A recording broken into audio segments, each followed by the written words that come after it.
Hi, this is Ben Harrington from Wrap Digital, and on my video blog this week, we'll be answering the question, should I or shouldn't I pay for my online marketing?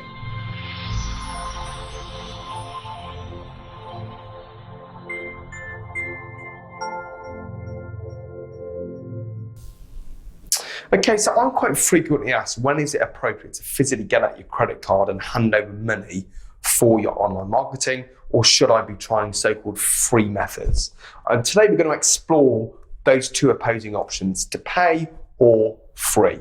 Now, just before we move on, let's just explore what that word free means. If you're not physically handing over money, it doesn't necessarily mean that you're doing free marketing. The reason behind that is that you'll be using your time to try and generate interest in your business and what you're doing.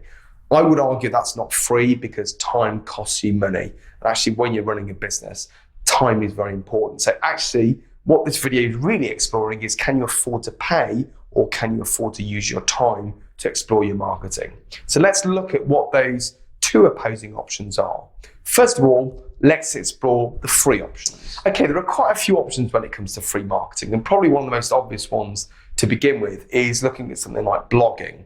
Now, blogging is when you write some kind of content, some kind of article, if you like, based around your business, and typically you will use keywords or phrases that epitomize your business within that blog. Essentially, it's what I'm doing here. It's creating some content, some information about what you do, and then you add that to your website.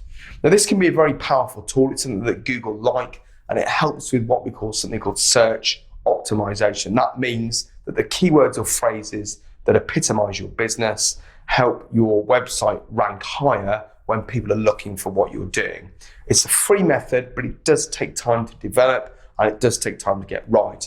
And like everybody, and I would include myself in this, if you blog, say, weekly, you will get to a point when you think, what on earth am I going to write about this week? But it is essentially a free option in that you're not paying over money to do this. Okay, so moving on from blogging, we're kind of actually further extrapolating on the idea of content. Now, blogging is content, creating content for your website, but you can also create and use content elsewhere. One of the big methods that most people would use is looking at social media.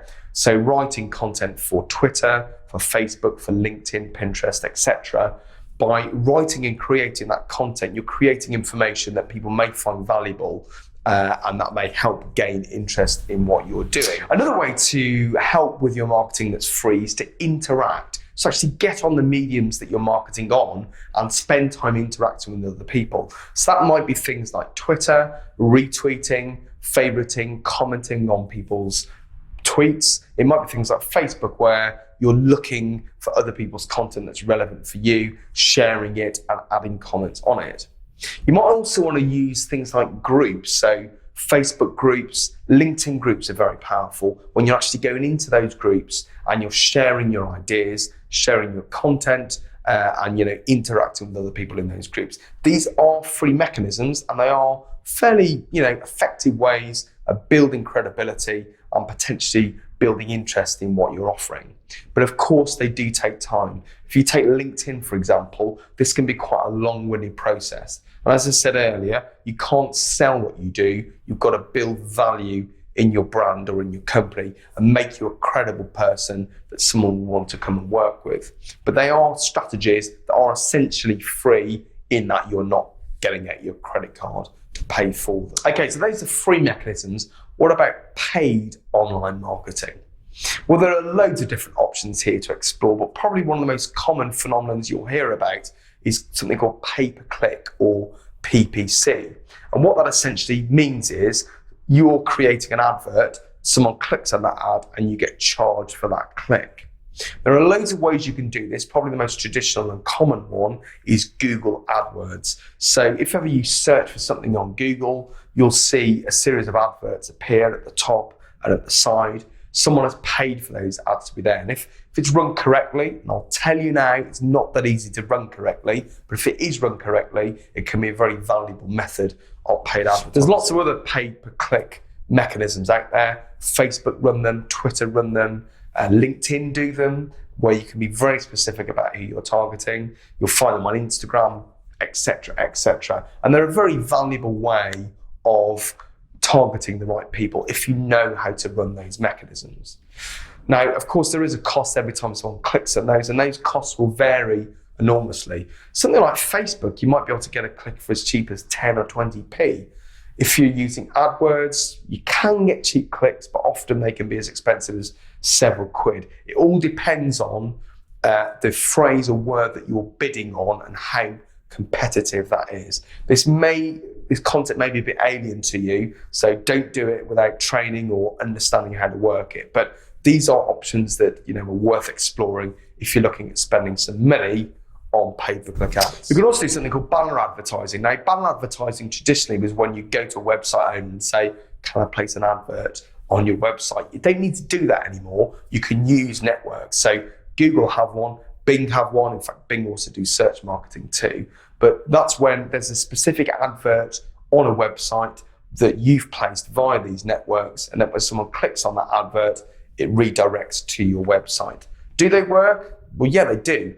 If they didn't, people wouldn't pay for them. But again, it's going to vary depending on what's relevant for your business. But, there's something out there for everyone with paid marketing. It's just about finding the mechanism that suits your needs. So to conclude, you've got free and you've got paid for marketing.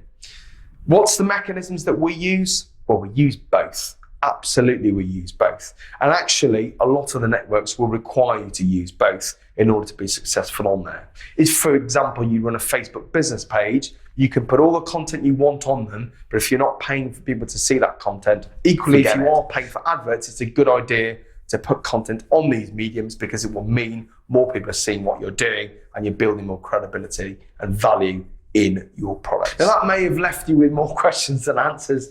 I apologize if it does, but that's the world of online marketing. It's an ever-changing beast, and it's one that can be quite difficult to master.